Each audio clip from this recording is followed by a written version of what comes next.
Hello, good afternoon all. Hello, good afternoon. Okay, good. അപ്പൊ നമ്മള് കഴിഞ്ഞ പ്രാവശ്യം എന്താണ് നമ്മുടെ ബാങ്കിങ്ങിനെ റിസർവ് ബാങ്കിനെ കുറിച്ചിട്ടാണ് നമ്മൾ പഠിച്ചത്. കുറച്ചൊക്കെ നിങ്ങൾ വായിച്ചു നോക്കിയായിരുന്നോ? എന്തെങ്കിലും കൂടുതൽ ഇൻഫോർമേഷൻസ് ഒക്കെ കളക്ട് ചെയ്യാൻ സാധിച്ചോ? ഓക്കെ, എനിവേ നമുക്ക് കണ്ടിന്യൂ ചെയ്യാം. അപ്പൊ അതില് ഒരു ചെറിയൊരു ഡൗട്ട് നിങ്ങൾക്ക് ഉണ്ടായിരുന്നു അല്ലേ? ബാങ്കുകളുടെ പലിശയുടെ ഒരു കാര്യം നിങ്ങൾ ചോദിച്ചായിരുന്നു. പക്ഷെ കേന്ദ്ര ബാങ്ക് എന്താണ് കേന്ദ്ര ബാങ്കിന് വേണ്ടിയിട്ടോ കേന്ദ്ര ബാങ്കിലും സർക്കാർ സംസ്ഥാന ബാങ്കുകൾക്ക് വേണ്ടിയിട്ടോ നമ്മുടെ റിസർവ് ബാങ്ക് പ്രവർത്തിക്കുമ്പോൾ അവര് ആ പലിശ എന്ന നിരക്കിൽ അവര് ഈടാക്കൂല എന്നുള്ള കാര്യം അങ്ങനെ തന്നെയാണ്. കാരണം ബാങ്കുകളുടെ ബാങ്കായിട്ടാണ് അത് പ്രവർത്തിക്കുന്നത്. അതേസമയം ചില ടൈമുകളിൽ നമ്മുടെ പണപ്പെരുപ്പവും പണത്തിന്റെ ശോഷണമൊക്കെ വരുന്ന സമയങ്ങളിൽ ഇവര് ഇൻട്രസ്റ്റ് റേറ്റ് ഫിക്സ് ചെയ്യുന്നുണ്ട്. അതുകൊണ്ടാണ് അവിടെ അങ്ങനെ പ്രത്യേകം പറയുന്ന കാര്യം ശ്രദ്ധിക്കുക. മറ്റ് ബാങ്കുകൾക്ക് അതായത് സർക്കാരിന് വേണ്ടിയിട്ട് പ്രവർത്തിക്കുമ്പോൾ അവർ പ്രത്യേക പ്രതിഫലം വാങ്ങിക്കുന്നില്ല എന്ന് തന്നെയാണ് അതിൽ പ്രൂവ് ചെയ്യുന്നത്. ഓക്കെ, അപ്പൊ നമുക്ക് കണ്ടിന്യൂ ചെയ്യാം. അത് നമുക്ക് കുറച്ചും കൂടി കാര്യങ്ങള് അടുത്ത ചെറിയൊരു ടോപ്പിക് കൂടി ഇതിനോടൊപ്പം ഉള്ളത് കണ്ടിന്യൂ ചെയ്യുമ്പോൾ നിങ്ങൾക്ക് ഒത്തിരി കൂടി മനസ്സിലാവും. ഓക്കെ, അപ്പൊ അതില് പണനയത്തിനെ കുറിച്ചിട്ടാണ് ഇന്നത്തെ ഇതില് നമ്മൾ കൂടുതൽ ശ്രദ്ധിക്കുന്നത്. അതായത് പണപ്രഭാവം വർദ്ധിക്കുമ്പോൾ ഹരിത ധനാനുപാതത്തില് റിസർവ് ബാങ്ക് എന്ത് വ്യത്യാസമാണ് വരുത്തുന്നത്? അതായത് കരുതൽദാനം അതിനനുസരിച്ചുള്ള വ്യത്യാസങ്ങളാണല്ലോ കൂടുതൽ ചെയ്യുന്നത്. ബാങ്കുകളുടെ ബാങ്കായിട്ട് പ്രവർത്തിക്കുന്നത് കൊണ്ട് ചില ടൈമില് ഇത് ബാങ്ക് ലോൺ പ്രൊവൈഡ് ചെയ്യും, ചില ടൈമില് പലിശ ഫിക്സ് ചെയ്യും, ചില ടൈമുകളിൽ എന്താ പറയണ ലോണിന്റെ അത് കുറച്ച് കൊണ്ടുവരും. അതെന്താന്ന് വെച്ച് കഴിഞ്ഞാൽ പണത്തിന്റെ ആ പണപ്പെരുപ്പൊന്നും കൺട്രോൾ ചെയ്യാൻ വേണ്ടിയിട്ടാണ്. അപ്പൊ അതില് പറയാണ് പണപ്രഭാവം വർദ്ധിക്കുമ്പോൾ കരുതൽ ധനാനുപാതത്തിൽ റിസർവ് ബാങ്ക് എന്ത് വ്യത്യാസമാണ് വരുത്തുന്നത്? എന്ത് വ്യത്യാസം വരുത്തുന്നത്? അത് ഉയർത്തുകയാണ് ചെയ്യുന്നത്. അതായത് ഒരു നിശ്ചിത ശതമാനം എമൗണ്ട് ഇവിടെ ഡെപ്പോസിറ്റ് ചെയ്യണമെന്ന് പറയുന്നത്, അതിന്റെ ആ ഒരു ശതമാനം ഇത്രയും എമൗണ്ടിന്റെ ഇത് കൂട്ടുകയാണ് ചെയ്യുന്നത്, ഉയർത്തുകയാണ് ചെയ്യുന്നത്. ഇന്ത്യയിൽ മോണിറ്ററി പോളിസി രൂപപ്പെടുത്തുന്ന സ്ഥാപനം ഏതാണ്? ആ പോളിസി നയങ്ങളെല്ലാം രൂപപ്പെടുത്തുന്ന സ്ഥാപനം ഏതാണ്? RBI.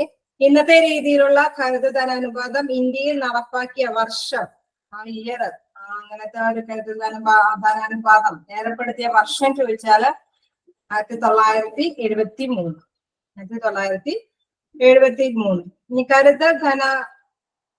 ഹരിത ധനാനുപാതം നിശ്ചയിക്കുന്ന സ്ഥാപനം റിസർവ് ബാങ്ക് എന്ന് പറഞ്ഞു. ഇന്ത്യയിൽ സ്റ്റാറ്റ്യൂട്ടറി ലിക്വിഡിറ്റി റേഷ്യോ ആരംഭിച്ച വർഷം നമ്മൾ 1949 കുറിച്ച് കുറെ വിശേഷങ്ങളൊക്കെ പറഞ്ഞു. അതിനോട് കൂട്ടത്തിൽ ചേർക്കാവുന്ന ഒരു പോയിന്റ് ആണ് എന്ത്? ഇന്ത്യയിൽ സ്റ്റാറ്റ്യൂട്ടറി ലിക്വിഡിറ്റി റേഷ്യോ ആരംഭിച്ച വർഷം 1949 തന്നെയാണ്. സ്റ്റാറ്റ്യൂട്ടറി ലിക്വിഡിറ്റി റേഷ്യോ, അതിന്റെ ആ ഒരു റേഷ്യോ അനുപാതത്തിൽ ഇത്രയും ശതമാനം അവിടെ ഡെപ്പോസിറ്റ് ചെയ്യണമെന്ന് എല്ലാ ബാങ്കുകൾക്കും നിർദ്ദേശം കൊടുക്കും. അപ്പൊ ആ ഒരു ഡെപ്പോസിറ്റിങ് ആ ലിക്വിഡിറ്റി റേഷ്യോ ഒക്കെ നിശ്ചയിക്കുന്നത് എന്താണ്? 1949. റിസർവ് ബാങ്ക് സെക്യൂരിറ്റികൾ വാങ്ങുകയും വിൽക്കുകയും ചെയ്യുന്നത് ഏത് പേരിൽ അറിയപ്പെടുന്നു? സെക്യൂരിറ്റികൾ വാങ്ങുകയും അതിനെ ഷെയർ ഹോൾഡേഴ്സ് ആയിട്ടൊക്കെ പ്രവർത്തിക്കുന്നുണ്ടെന്ന് നമ്മൾ പറഞ്ഞു. അപ്പൊ അത് ഏത് പേരിലാണ്? നമുക്ക് പ്രസ്താവനയായിട്ടാണ് ഈ ക്വസ്റ്റ്യൻ ചോദിക്കുന്നത് എങ്കിൽ എല്ലാ കാര്യങ്ങളും നമ്മൾ കുറച്ച് കൂടി അവെയർ ചെയ്ത് മനസ്സിലാക്കി വെക്കേണ്ടതുണ്ട്. അതുകൊണ്ടാണ് ഇത് പറയുന്നത് റിസർവ് ബാങ്ക് സെക്യൂരിറ്റികൾ വാങ്ങുകയും വിൽക്കുകയും ചെയ്യുന്നത് ഏത് പേരിലാണ് അറിയപ്പെടുന്നത് വെച്ചാൽ ഓപ്പൺ മാർക്കറ്റ് ഓപ്പറേഷൻസ്. സെക്യൂരിറ്റികളാണെങ്കിൽ ഓർത്ത് വയ്ക്കുക, ഓപ്പൺ മാർക്കറ്റ് ഓപ്പറേഷൻസ് എന്ന പേരിലാണ് അറിയപ്പെടുന്നത്. എല്ലാ ഷെഡ്യൂൾഡ് ബാങ്കുകൾക്കും നിയമപരമായി അവരുടെ കൈവശം എത്തിച്ചേരുന്ന പണം, കടപ്പത്രം, സ്വർണം തുടങ്ങിയവയുടെ ഒരു നിശ്ചിത ശതമാനം അവരുടെ അധീനതയിൽ തന്നെ സൂക്ഷിക്കണം. ഇതിന്റെ അളവിനെ പറയുന്ന പേര് നമ്മൾ പറഞ്ഞു, അത് നേരത്തെ ക്ലാസ്സിൽ ഇങ്ങനെ പറഞ്ഞായിരുന്നു. എന്താണ്? കുറച്ച് നിശ്ചിത ശതമാനം അവര് കരുതലായിട്ട് മേടിക്കുമെന്ന് പറഞ്ഞ് അതിന്റെ പേര്, അതിനെ പറയുന്ന പേരും കൂടി ചോദിച്ചാൽ എന്താണ്? Statutory liquidity ratio. അത് ആരംഭിച്ച വർഷമാണ് എന്ത്? 1949. ഇനി വാണിജ്യ ബാങ്ക് തങ്ങളുടെ കൈവശമുള്ള ആകെ ആസ്തിയുടെ ഒരു ഭാഗം നിയമാനുസൃതമായിട്ട് റിസർവ് ബാങ്ക് നിക്ഷേപിക്കണം. ഇത് ഏത് പേരിൽ അറിയപ്പെടും? ഇതിനെ പറഞ്ഞ പേരാണ് കരുതൽ ധനാനുപാതം. അപ്പൊ ആ പേരുകൾ നിങ്ങൾ ഒന്ന് പഠിച്ചു വെക്കുക. കുറച്ച് പേരുകൾ ഇങ്ങനെ കാണിച്ചിട്ട് ഇതിനെ പ്രസ്താവിക്കുന്നതാണെന്ന് പറഞ്ഞുകൊണ്ടൊരു സ്റ്റേറ്റ്മെന്റ് വന്നു കഴിഞ്ഞാൽ ഈ പേരുകൾ, അതായത് ലിക്വിഡിറ്റി റേഷ്യോ അല്ലെങ്കിൽ ഓപ്പൺ മാർക്കറ്റ് ഓപ്പറേഷൻസ് അല്ലെങ്കിൽ കരുതൽ ധനാനുപാതം. കരുതൽ ധനാനുപാതം കേൾക്കുമ്പോൾ തന്നെ നമുക്ക് ക്ലിക്ക് ചെയ്യും അല്ലെ. അങ്ങനെ ഓരോ ക്യാഷ് ഓരോ ഇതുകളുണ്ടല്ലോ, ക്യാഷ് റിസർവ് റേഷ്യോ, അങ്ങനെയൊക്കെയാണ് വേറൊരു പേരിൽ അറിയപ്പെടുന്നത്. അപ്പൊ ആ പേരുകൾ എന്താ മീൻ ചെയ്യണേന്ന് ഓർത്ത് വെച്ചാൽ ഇത് കൈകാര്യം ചെയ്യാനായിട്ട് എളുപ്പമാവുള്ളൂ. അപ്പൊ വാണിജ്യ ബാങ്കുകൾ തങ്ങളുടെ കൈവശമുള്ള ആകെ ആസ്തിയുടെ ഒരു ഭാഗം നിയമാനുസൃതമായി റിസർവ് ബാങ്കിൽ നിക്ഷേപിക്കണം. അങ്ങനെ ഒരു ഭാഗം അതിന്റെ ഒരു കരുതലായിട്ട് നിക്ഷേപിക്കണം. ഇത് ഏത് പേരിൽ അറിയപ്പെടുന്നതെന്ന് വെച്ച് കഴിഞ്ഞാൽ കരുതൽ ധനാനുപാതം, അല്ലെങ്കിൽ വേറൊരു പേര് ക്യാഷ് റിസർവ് റേഷ്യോ. എന്താണ് ക്യാഷ് റിസർവ് റേഷ്യോ? ഒന്ന് മനസ്സിലാക്കി ഒന്ന് വായിച്ചു കഴിഞ്ഞാൽ ഇതെല്ലാം കിട്ടും. ഇത് നിങ്ങൾക്ക് ക്ലാസ്സിൽ കിട്ടിക്കാണുമായിരിക്കും. ഏതെങ്കിലും ചിലപ്പോ ബാങ്കുമായി ബന്ധപ്പെട്ട ഇതൊന്ന് ഓർത്ത് നോക്കാനായിട്ടുള്ള ഇതായിട്ട് എടുക്കാം. ഇനി കടുത്ത ഭരണ ദൗർലഭ്യം അനുഭവപ്പെടുന്ന അവസരത്തിൽ റിസർവ് ബാങ്ക് വാണിജ്യ ബാങ്കുകൾക്ക് നൽകുന്ന ഹ്രസ്വകാല വായ്പ, ഹ്രസ്വകാല വായ്പകൾ, അതായത് ഭയങ്കര ബുദ്ധിമുട്ട് ആ ഒരു ടൈമില് പണത്തിന്റെ ദൗർലഭ്യം അനുഭവപ്പെടുന്ന സാഹചര്യമാണ് എങ്കിൽ എന്താണ് ഒരു കുറച്ച് ശതമാനം എമൗണ്ട് ഒരു വായ്പയായിട്ട് നൽകും. അതിന് പറയുന്ന പേരാണ് marginal standing facility. Marginal standing facility. ശ്രദ്ധിക്കുക, ഒരു കരുതൽ ധനാനുപാതം ഡെപ്പോസിറ്റ് ആയിട്ട് സ്വീകരിക്കുമ്പോൾ ക്യാഷ് റിസർവ് റേഷ്യോ എന്ന് പറയും. ദെൻ കടുത്ത പണം ദൗർലഭ്യം അനുഭവപ്പെടുന്ന അവസരത്തിൽ റിസർവ് ബാങ്ക് വാണിജ്യ ബാങ്കുകൾക്ക് നൽകുന്ന ഹ്രസ്വകാല വായ്പയാണെങ്കിൽ അതിനെ മാർജിനൽ സ്റ്റാൻഡിംഗ് ഫെസിലിറ്റി എന്ന് പറയും. Marginal standing facility. Okay. Security ഇല്ലാതെ റിസർവ് ബാങ്ക് വാണിജ്യ ബാങ്കുകൾക്ക് നൽകുന്ന വായ്പയിന്മേൽ ഈടാക്കുന്ന പലിശയുടെ നിരക്കാണ് ബാങ്ക് റേറ്റ്. ഇവിടെ ബാങ്ക് റേറ്റ് വരുന്നുണ്ട് കേട്ടോ. ഓരോരുത്തർക്ക് ഇത് എന്താ ഇൻട്രസ്റ്റ് റേറ്റും ബാങ്ക് റേറ്റ് ഒക്കെ വരുന്നുണ്ട്. പക്ഷെ അത് ശ്രദ്ധിച്ചു നോക്കാം.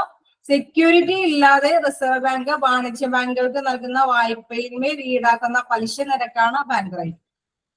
ബാങ്ക് റേറ്റ് എന്ന് പറയുമ്പോൾ അവിടെ സെക്യൂരിറ്റി ഇല്ല, ഒരു കരുതൽ ധനാനുപാതം കാണിച്ചിട്ടില്ല. അങ്ങനെ വരുമ്പോൾ തന്നെ എന്താണ് വാണിജ്യ ബാങ്കുകൾക്ക് നൽകുന്ന വായ്പയിന്മേൽ ഈടാക്കുന്ന ഒരു പലിശ നിരക്ക്. അങ്ങനെ വരുമ്പോൾ പലിശ ഈടാക്കുന്നു. അതിന് പറയുന്ന പേരാണ് ബാങ്ക് റേറ്റ്. ഓക്കെ. ഇനി സെക്യൂരിറ്റി വാങ്ങിക്കൊണ്ട് റിസർവ് ബാങ്ക് വാണിജ്യ ബാങ്കുകൾക്ക് നൽകുന്ന വായ്പയിൽ ഈടാക്കുന്ന പലിശയുടെ നിരക്ക് ഏത് പേരിൽ അറിയപ്പെടുന്നു? അത് സെക്യൂരിറ്റി മേടിച്ചിട്ടുണ്ട്, ദെൻ അതുകൂടാതെ തന്നെ വാണിജ്യ ബാങ്കുകൾക്ക് നൽകുന്ന വായ്പയുമേൽ ഈടാക്കുന്ന പലിശയും കൂടി മേടിക്കുന്നുണ്ട്. അപ്പൊ കിട്ടുന്ന ആ ഒരു അങ്ങനെ കൊടുക്കുന്ന ലോണൊക്കെയാണെങ്കിൽ എന്താണ് റിപ്പോ റേറ്റ്. Repo rate. അപ്പൊ എന്താണ് നമുക്ക് ബാങ്ക് റേറ്റ് എന്താണെന്ന് മനസ്സിലാക്കി, ദെൻ റിപ്പോ റേറ്റ് എന്താണെന്ന് മനസ്സിലാക്കുക. സെക്യൂരിറ്റി വാങ്ങിക്കൊണ്ട് റിസർവ് ബാങ്ക് വാണിജ്യ ബാങ്കുകൾക്ക് നൽകുന്ന വായ്പയിന്മേൽ ഈടാക്കുന്ന പലിശ.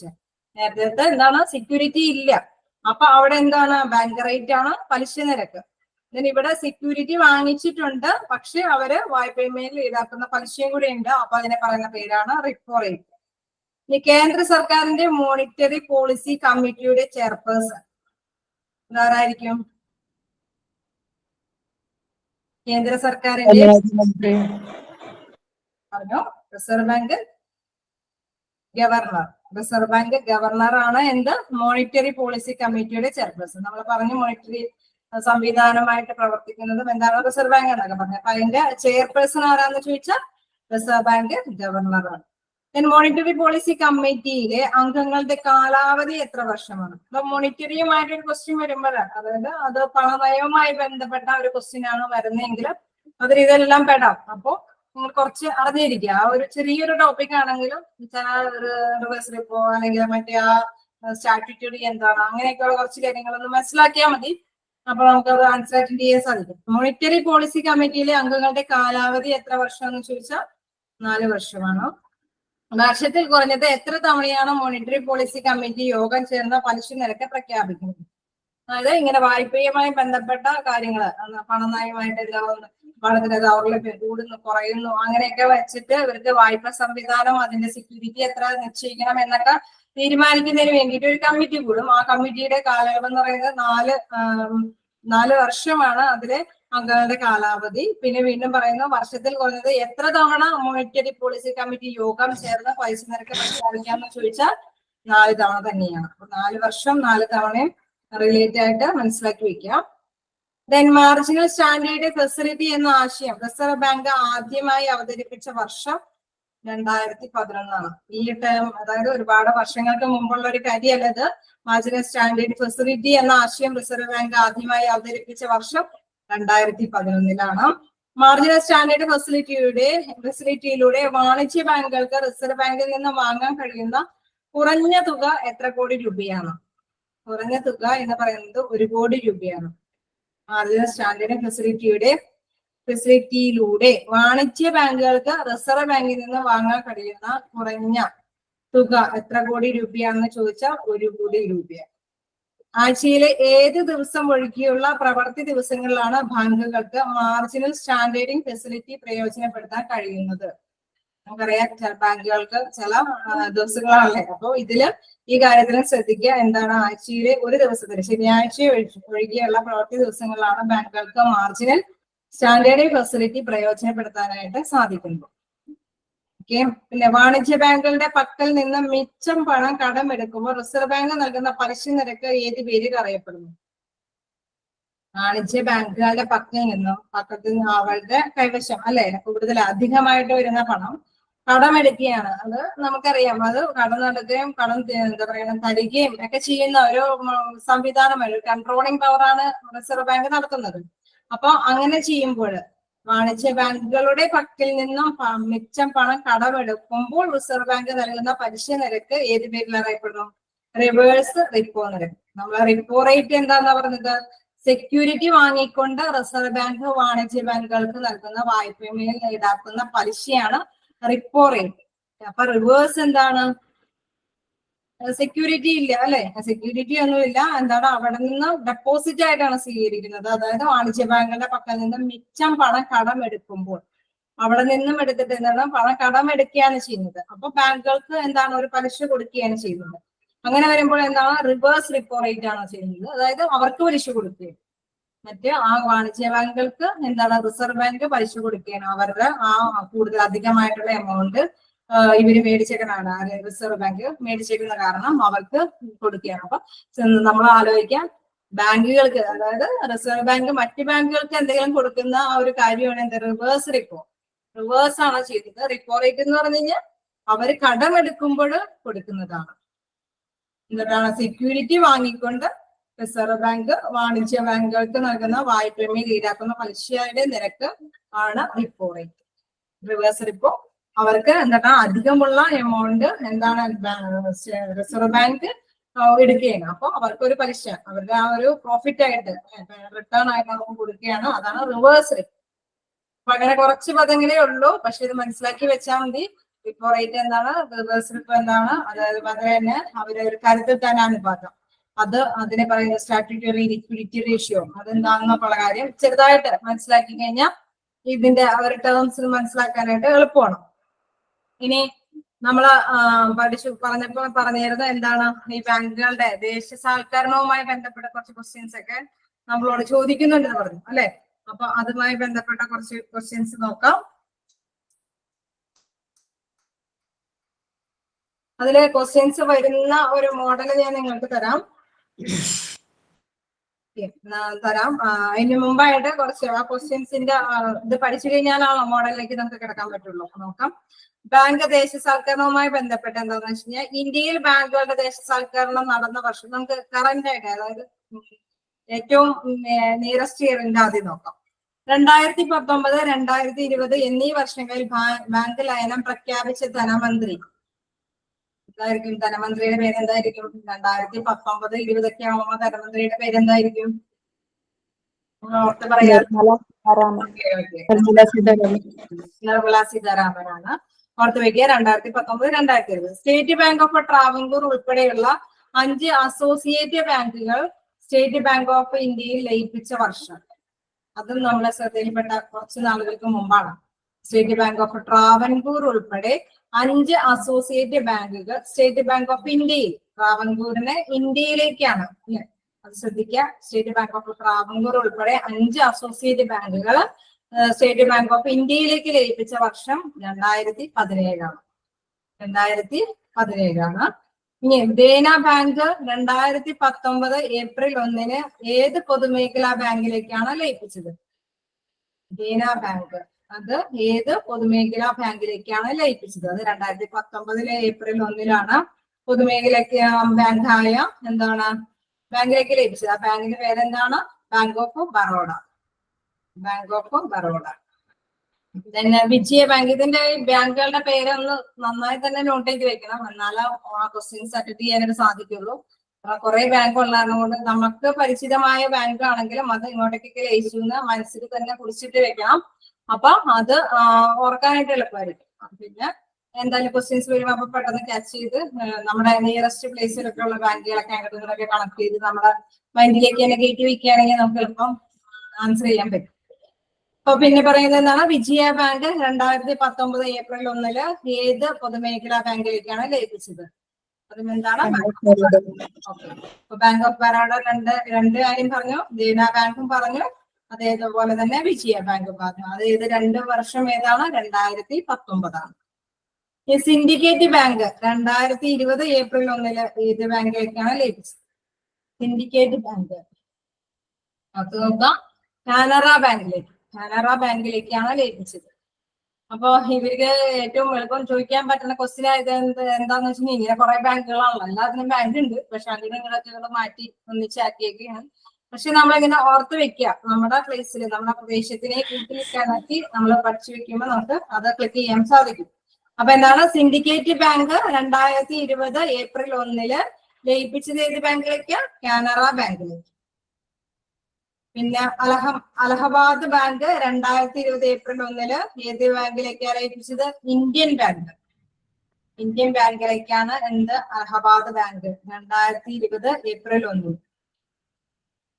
നമുക്ക് പെട്ടെന്ന് സുപരിചിതമായത് നമ്മുടെ കേരളത്തിലെ ഇതിലൊക്കെ ഉള്ളതൊക്കെ ആയിരിക്കും, അതായത് നമ്മുടെ നിയറസ്റ്റ് പ്ലേസിലുള്ളതായിരിക്കും. എന്നാലും എല്ലാവരും ഒന്ന് ശ്രദ്ധിച്ചു വെക്കണം, ബാങ്ക് ഏതാണെന്ന് നമുക്കൊന്നും അറിയാൻ പറ്റില്ല.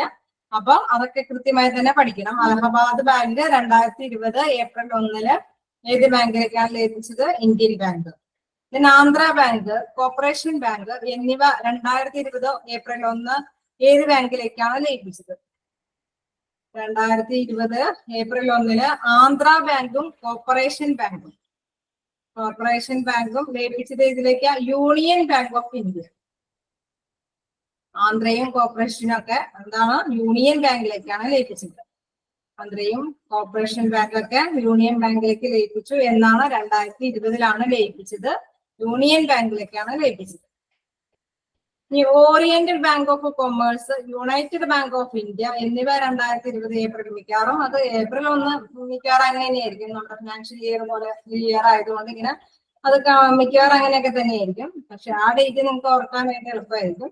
ബാങ്കുകളുടെ പേര് ശ്രദ്ധിക്കുക. Oriental bank of commerce, united bank of India എന്നിവ 2020 എന്താണ് ഏത് ബാങ്കിലേക്ക് ലയിച്ചത്?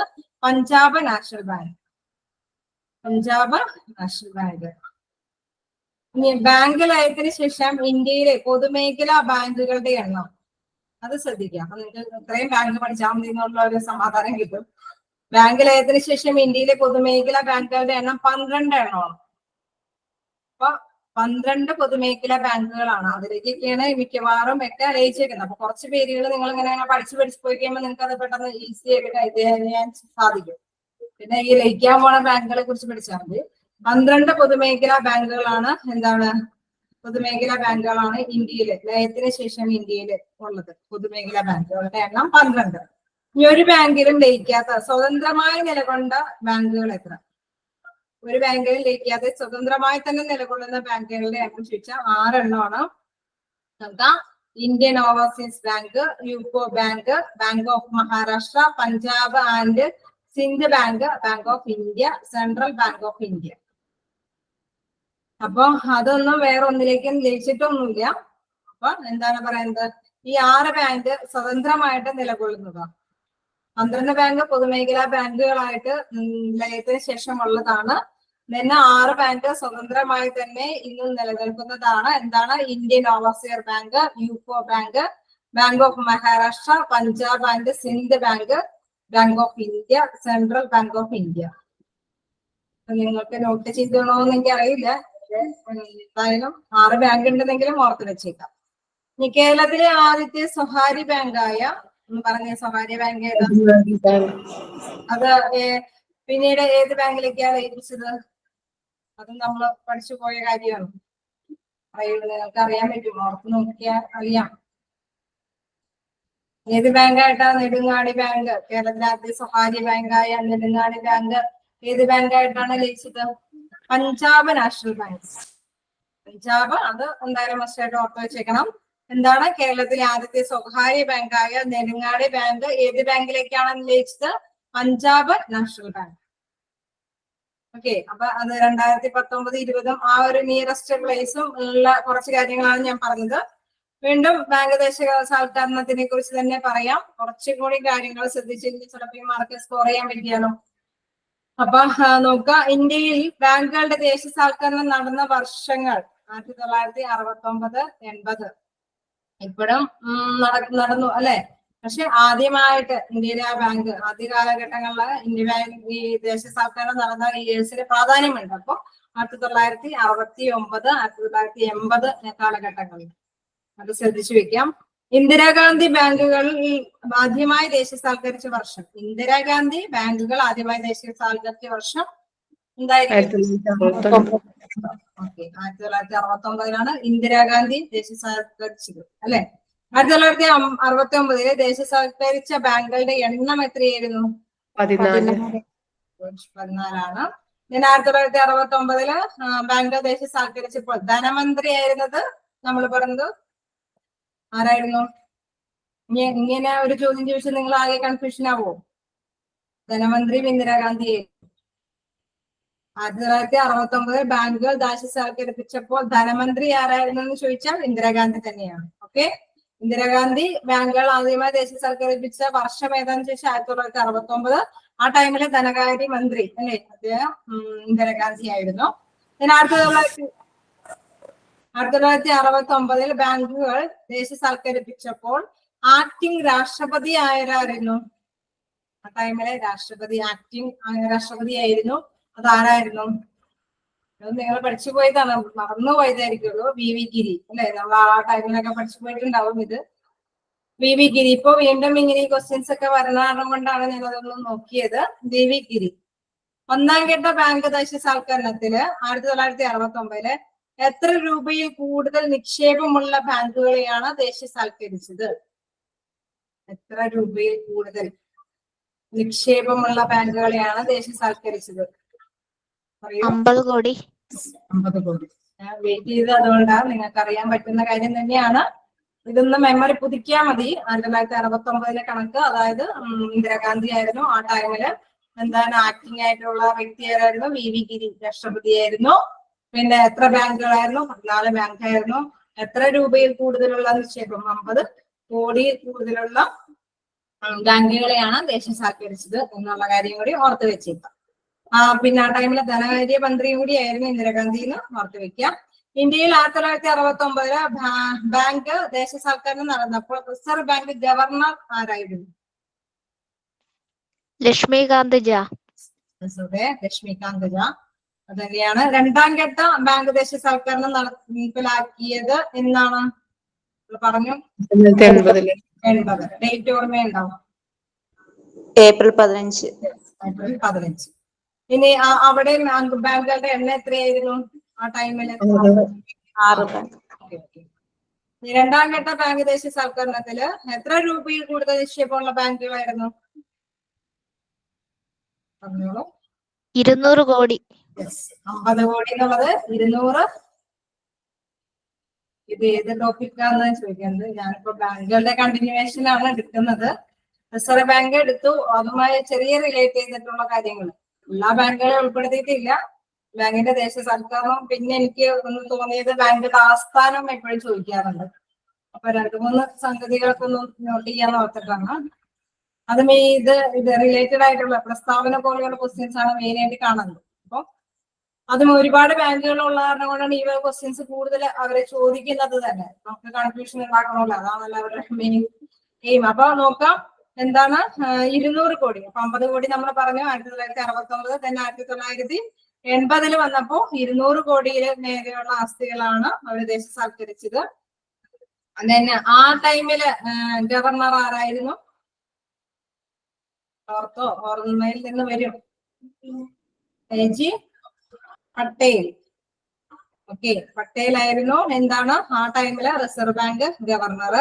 ഇനി ആ ടൈമില് ധനമന്ത്രി ആരായിരുന്നു? 1980 ദേശസാൽക്കരണം നടത്തിയ സമയത്ത് ധനമന്ത്രി ആരായിരുന്നു? ആർ വെങ്കിട്ടരാമനായിരുന്നു. ആർ വെങ്കിട്ടരാമനായിരുന്നു. പിന്നെ ആ ടൈമില് രാഷ്ട്രപതി ആരായിരുന്നു? നീലം സഞ്ജീവ റാവ് റെഡ്ഡി അല്ലെ? നീലം സഞ്ജീവ റെഡ്ഡി ആയിരുന്നു. ആ കാര്യം കൂടി ഓർത്ത് വെക്കാം. 69 നമ്മള് ആക്ടിങ് ആയിരുന്നു, ഗിരിയാന്ന് പറഞ്ഞു. ആ ടൈമില് ഇന്ദിരാഗാന്ധി ആയിരുന്നു. പിന്നെ 50 കോടിയാന്നുള്ള കാര്യം. 14 ബാങ്കാണ്. നെക്സ്റ്റ് ഇതിലാവുമ്പോ 6 ബാങ്കാണ്. 200 കോടിയാണ്. ആ ടൈമില് രാഷ്ട്രപതി സഞ്ജീവ് റെഡ്ഡിയാണ് ആ ടൈമില്.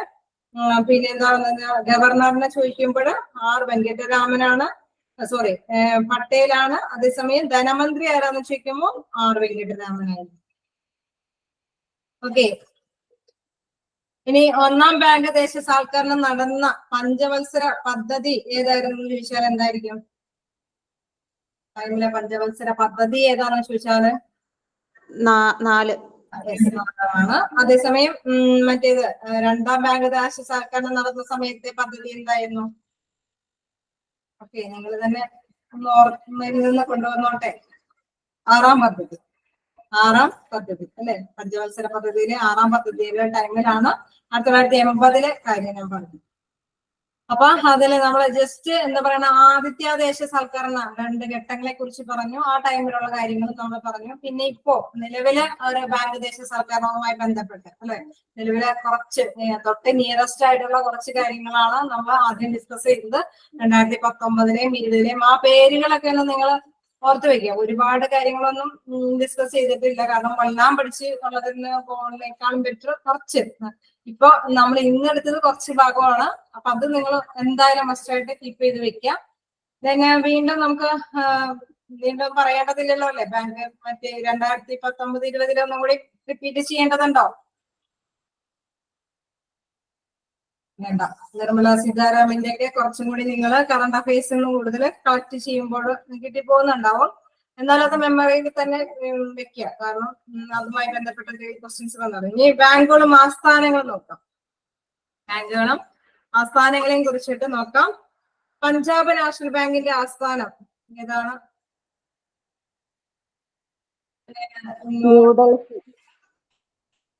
നോട്ട് എപ്പോൾ ഇടുന്ന ചോദിച്ചാൽ ഇതിന്റെ നോട്ടുകൾ അപ്ഡേറ്റ് ആയിട്ട് ഇവിടുത്തെ ടെക്നിക്കൽ ബോർഡിൽ നിന്നാണ് ഇഷ്യൂ ചെയ്യുന്നത്. അപ്പൊ അത് അവര് കറക്റ്റ് ആയിട്ട് അവർക്ക് തരും. നിങ്ങൾക്ക് എന്തായാലും അത് ആ ടൈമില് നിങ്ങൾക്ക് തരുന്നതാണ്. അപ്പൊ ഇതിൽ എന്താ പറയാന്ന് വെച്ച് കഴിഞ്ഞാൽ ബാങ്കുകളും ആസ്ഥാനങ്ങളും നോക്കാം. പഞ്ചാബ് നാഷണൽ ബാങ്കിന്റെ ആസ്ഥാനം, പഞ്ചാബ് നാഷണൽ ബാങ്കിന്റെ ഡൽഹി. ദെൻ പഞ്ചാബ് ആൻഡ് സിന്ധ് ബാങ്കിന്റെ ആസ്ഥാനം ഡൽഹി തന്നെയാണ്. ഓക്കെ. ദെൻ ബാങ്ക് ഓഫ് ബറോഡയുടെ ആസ്ഥാനം Vadodara. Okay okay. Bank of ഇന്ത്യയുടെ ആസ്ഥാനം bank of India Mumbai. Okay, Mumbai തന്നെയാണ്. ഇന്ത്യൻ ബാങ്കിന്റെ ആസ്ഥാനം ചെന്നൈ. ചെന്നൈ. ഓക്കെ. റെപ്കോ ബാങ്കിന്റെ ആസ്ഥാനം ചെന്നൈ തന്നെയാണ്. റെപ്കോ ബാങ്കിന്റെ ആസ്ഥാനം ചെന്നൈയാണ്. തന്നെ റെപ്കോ ബാങ്ക് പ്രവർത്തിക്കുന്ന സംസ്ഥാനങ്ങൾ നമ്മള് അതും കൂടി ഒന്ന് നോട്ട് ചെയ്ത് വെക്കുക. ചെന്നൈയാണ് അതിന്റെ ആസ്ഥാനം. അത് പ്രവർത്തിക്കുന്ന സംസ്ഥാനങ്ങൾ ഏതാണെന്ന് ചോദിച്ചാൽ ആന്ധ്രാപ്രദേശ്, കർണാടക, തമിഴ്നാട്, കേരളം. 4 നമ്മളെ നിയറസ്റ്റ് എന്താണ് ഇതുകളാണ്, സംസ്ഥാനങ്ങളാണ്. നോക്കാം. ആന്ധ്രാപ്രദേശ്, കർണാടകം, തമിഴ്നാട്, കേരളം. ഓക്കെ, നമ്മുടെ തൊട്ടപ്പുറത്ത് കണക്ട് ചെയ്ത് പഠിച്ചാൽ മതി. അത് ഏത് ബാങ്കാണ്? റെപ്കോ ബാങ്ക്. പിന്നെ നബാർഡിന്റെ ആസ്ഥാനം എല്ലാവർക്കും അറിയാം. പറഞ്ഞോ, നബാർഡിന്റെ ആസ്ഥാനം എന്താ? മുംബൈ. യെസ്, മുംബൈ. അത് ഇമ്പോർട്ടന്റ് ആണ്. നബാർഡിനെ കുറിച്ച് നിങ്ങൾ കുറച്ച് വിവരങ്ങൾ എന്തായാലും കളക്ട് ചെയ്ത് വെക്കാനുണ്ട്. അതും ഞാനൊരു ക്വസ്റ്റ്യനിൽ കണ്ടായിരുന്നു, നബാർഡുമായി ബന്ധപ്പെട്ട്. അപ്പൊ അതിന്റെ ആസ്ഥാനം മുംബൈ ആണ്. പിന്നെ ബന്ധൻ ബാങ്കിന്റെ ആസ്ഥാനം, ബന്ധൻ ബാങ്കിന്റെ ആസ്ഥാനം കൊൽക്കത്ത. മുദ്ര ബാങ്കിന്റെ micro United development and refinancing agency bank. അതിന്റെ ആസ്ഥാനം എവിടെയാ? മുദ്ര ബാങ്ക്. മുദ്ര ബാങ്ക് നിയറസ്റ്റ് ആയിട്ട് എന്തോ പുതിയ കാര്യങ്ങളൊക്കെ ഉണ്ടായിരുന്നു. ഇനി മുദ്ര ബാങ്കിന്റെ ആസ്ഥാനം നിങ്ങൾ ഓർത്ത് വെക്കുക, മുംബൈ ആണ്.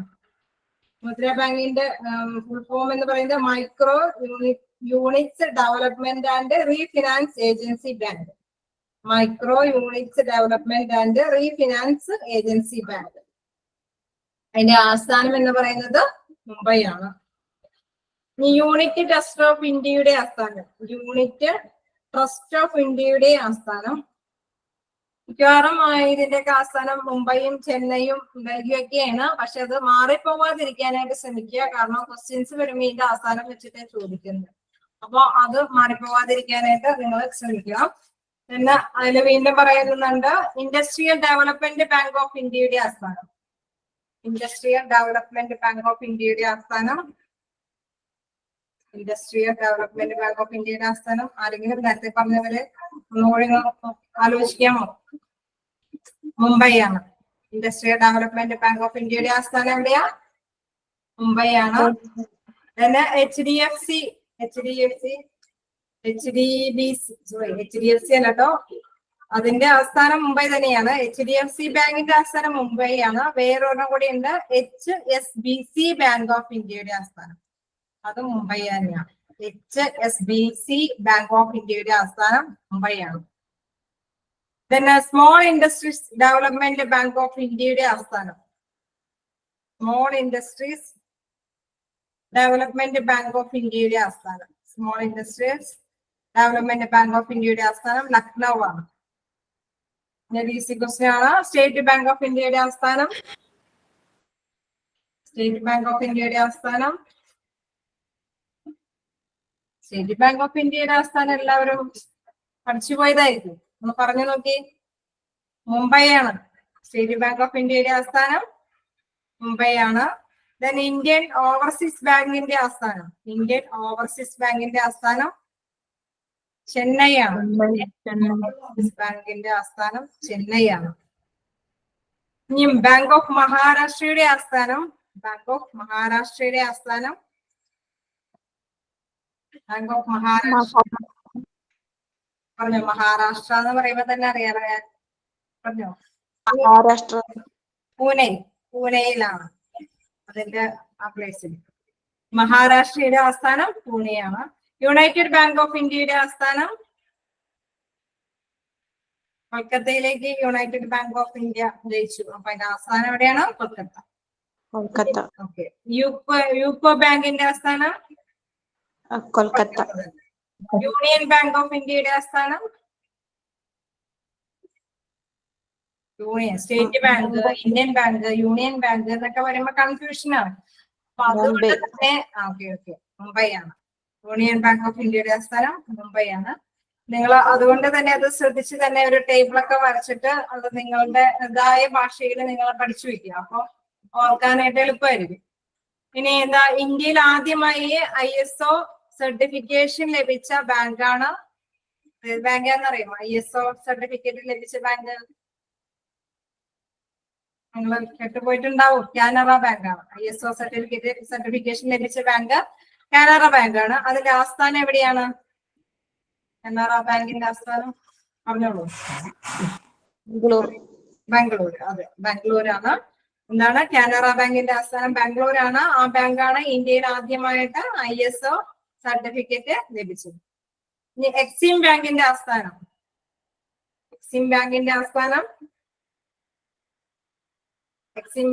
ആസ്ഥാനം എന്നാ എവിടെയാ? മുംബൈ. നിങ്ങൾക്ക് ഒരുപാട് ബാങ്കുകൾ ഇങ്ങനെ പഠിപ്പിക്കുമ്പോൾ ആകെ കൺഫ്യൂസ്ഡ് ആവും. എന്തായാലും 1-2 ബാങ്ക് കൂടി കഴിഞ്ഞിട്ട് ഞാൻ നിർത്താം. എന്നിട്ട് ഞാൻ ക്വസ്റ്റ്യൻസ് എന്താണെന്ന് നിങ്ങൾക്ക് കാണിച്ചു തരാം. അപ്പൊ നിങ്ങൾക്ക് ഇത് പഠിക്കാനായിട്ട് എങ്ങനെയാണ് പഠിക്കേണ്ടതെന്ന് മനസ്സിലാവും. പിന്നെ എന്താണ് പറയുന്നത്, എക്സിം ബാങ്കിന്റെ ആസ്ഥാനം മുംബൈ ആണ്. ദെൻ ICICI ബാങ്കിന്റെ ആസ്ഥാനവും മുംബൈ തന്നെയാണ്. ദെൻ സെൻട്രൽ ബാങ്ക് ഓഫ് ഇന്ത്യയുടെ ആസ്ഥാനം മുംബൈയാണ്. സെൻട്രൽ ബാങ്ക് ഓഫ് ഇന്ത്യയുടെ ഇത് കുറച്ച് ഇമ്പോർട്ടന്റ് ആയിട്ടുള്ള കുറച്ച് ബാങ്കുകൾ വെച്ചിട്ട് മാത്രമാണ് ഞാൻ ഇന്നത്തെ കൊടുത്തേക്കുന്നത്. ദെൻ എക്സിം ബാങ്കിന്റെ ആസ്ഥാനം ICICI ബാങ്കിന്റെ ആസ്ഥാനം, സെൻട്രൽ ബാങ്ക് ഓഫ് ഇന്ത്യയുടെ ആസ്ഥാനം മുംബൈ. കുറച്ച് ഇതുകളെല്ലാം അതിന്റെ ആസ്ഥാനം മുഴുവനും എന്താണ് ആക്ച്വലി ഈ മുംബൈ അല്ലെങ്കിൽ ഡൽഹി, കൊൽക്കത്ത അങ്ങനെയൊക്കെയാണ്. പക്ഷെ നിങ്ങൾ അത് ആസ്ഥാനം എവിടെയെന്ന് ചോദിക്കുമ്പോൾ കൺഫ്യൂഷൻ ആവും. അതുകൊണ്ട് നിങ്ങൾ അത് ഇച്ചിരി നോട്ട് ചെയ്ത് തന്നെ ഓർമ്മയില് പുതുക്കാൻ എന്തെങ്കിലും കോഡുകളൊക്കെ കൊടുത്ത് നിങ്ങൾ പഠിക്കാൻ ശ്രമിക്കുക. അപ്പോ അത് മെമ്മറിയിൽ തന്നെ നിലനിൽക്കും. then എങ്ങനെയാണ് ഈ ക്വസ്റ്റ്യൻസ് വരാന്ന് നോക്കാം. നിങ്ങൾ എഴുതിയോട്ടൊന്ന് ജസ്റ്റ് ഒന്ന് നോക്കാം. ഞാൻ എന്ന് എടുക്കട്ടെ.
ഇപ്പൊ ഞാൻ ദേശസാൽക്കരണവുമായി ബന്ധപ്പെട്ട ഒരു ക്വസ്റ്റ്യൻ ചോദിക്കാം.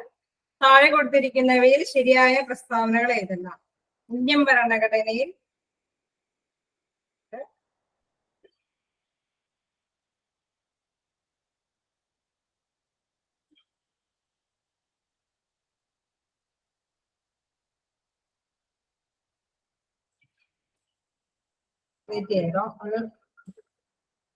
ക്വസ്റ്റ്യൻ മാറി കിടക്കുകയാണ്. എന്തായാലും ഇത് നോക്കാം. എന്താണ് നമ്മുടെ ഇപ്പോഴത്തെ ബാങ്കിന്റെ ആ ഒരു ലാസ്റ്റ് പറഞ്ഞ കാര്യം നമുക്ക് നോക്കാം. എന്താണ് തെറ്റായ പ്രസ്താവന ഏത്? അതായത് വായിച്ചു പറയാം. ഭാരതീയ റിസർവ് ബാങ്കിന്റെ മുദ്രയിൽ ആലേഖനം ചെയ്തിരിക്കുന്ന വൃക്ഷം പനയാണ്. തെറ്റായ പ്രസ്താവന ഏതാന്ന് ചോദിച്ചിട്ടാണ് പറയുന്നത്. അതിലെന്താണ് ഭാരതീയ റിസർവ് ബാങ്കിന്റെ മുദ്രയിൽ ആലേഖനം ചെയ്തിരിക്കുന്ന വൃക്ഷം പനയാണ്. നമ്മൾ ഇന്നലെ കണ്ടായിരുന്നു. അത് കറൻസി നോട്ടുകളിൽ റിസർവ് ബാങ്ക് ഗവർണറുടെ ഒപ്പ് 2 ഭാഷകളിലാണ് കാണപ്പെടുന്നത്. അത് നമ്മൾ ഇന്നലെ കണ്ടായിരുന്നു.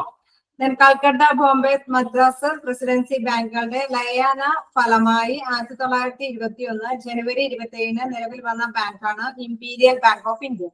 അപ്പൊ നമ്മൾ ലയനവുമായി ബന്ധപ്പെട്ട് അല്ലെ ദേശസാൽക്കരണവുമായി ബന്ധപ്പെട്ട് പഠിച്ചു. ഫയൽ എന്താണ്? കൽക്കട്ട, ബോംബെ, മദ്രാസ് പ്രസിഡൻസി ബാങ്കുകളുടെ ലയനവുമായി 1921 ജനുവരി 27 നിലവിൽ വന്ന ബാങ്കാണ് imperial bank of India. Imperial bank of ഇന്ത്യയെ കുറിച്ച് നമ്മൾ പറഞ്ഞു. ഇനി വീണ്ടും അതിൽ തെറ്റായ പ്രസ്താവന ഏതാണെന്നാണല്ലോ നമ്മളോട് ചോദിക്കുന്നത്. അപ്പൊ നമ്മൾ ഇതെല്ലാം പഠിച്ചു പോയതാണ്. വീണ്ടും പറയുന്നു, ഇമ്പീരിയൽ ബാങ്ക് ഓഫ് ഇന്ത്യ ഇപ്പോൾ അറിയപ്പെടുന്ന പേര് ഏതാന്ന് ചോദിച്ചാൽ റിസർവ് ബാങ്ക് ഓഫ് ഇന്ത്യ. അപ്പൊ ഇതിലേതാണ് തെറ്റായ പ്രസ്താവന എന്നാണ് നമ്മളിപ്പോ പഠിച്ചു ചോദിക്കുന്നത്. അപ്പൊ നമ്മൾ എന്തായിരിക്കും പറയേണ്ടത്? ഡി, ലാസ്റ്റ് ഓപ്ഷൻ തെറ്റ്. ഇമ്പീരിയൽ ബാങ്ക് ഓഫ് ഇന്ത്യ ഇപ്പോൾ അറിയപ്പെടുന്ന എന്ത് പേരിലാണ്? State bank of India. അത് ഒരിക്കലും റിസർവ് ബാങ്ക് ഓഫ് ഇന്ത്യ അല്ല. അപ്പൊ നമ്മളെ പഠിക്കുമ്പോൾ ഇങ്ങനെ കണക്ട് ചെയ്തിട്ടുള്ള ചോദ്യങ്ങളാണ് ചോദിക്കുന്നത്. ഒന്നാമത്തെ ഒരു ഇപ്രാവശ്യത്തെ പരീക്ഷയ്ക്കൊക്കെ ഒരുപാട് ക്വസ്റ്റ്യൻസ് അല്ലെ, ചില ഓപ്ഷൻസ് നമ്മൾ വായിച്ചു നോക്കി കഴിയുമ്പോൾ തന്നെ ഒരുപാട് ടൈം വേസ്റ്റ് ആണ്. അപ്പൊ നമുക്ക് അറിയാവുന്ന പോയിന്റ് ഉണ്ടെങ്കിൽ മാത്രമേ അതിലേക്ക് പോയി കഴിഞ്ഞാൽ നമുക്ക് മാർക്ക് കിട്ടുള്ളൂ. കുറച്ച് നമ്മൾ ഇതുമായി ബന്ധപ്പെട്ട കുറച്ച് കാര്യങ്ങൾ നന്നായിട്ട് നോക്കുക എങ്കിൽ മാത്രമേ ഈ ഓപ്ഷൻസിലേക്ക് കിടക്കാൻ പാടുള്ളൂ. അല്ലെങ്കിൽ നമ്മൾ വിട്ട് കളയേണ്ടതായിട്ട് വരും. അപ്പൊ കുറച്ച് കാര്യങ്ങളെല്ലാം ഇതുമായി ബന്ധപ്പെട്ട് എന്തെങ്കിലും ഇപ്പൊ ഈ കാര്യങ്ങളൊക്കെ റിസർവ് ബാങ്കിനെ കുറിച്ച് മാത്രമൊക്കെ ആയിട്ട് കുറെ കാര്യങ്ങൾ ഉൾപ്പെടുത്തിയിട്ട് വേറൊരു കാര്യമൊക്കെ കേൾക്കുമ്പോൾ നമുക്ക് അറിയാൻ പറ്റും. അത് നമുക്ക് അതുമായി ബന്ധപ്പെട്ട ചോദ്യം എല്ലാം. ഞാൻ വീണ്ടും അതിൽ വേറൊരു ക്വസ്റ്റ്യൻ വന്നേക്കുന്നത്,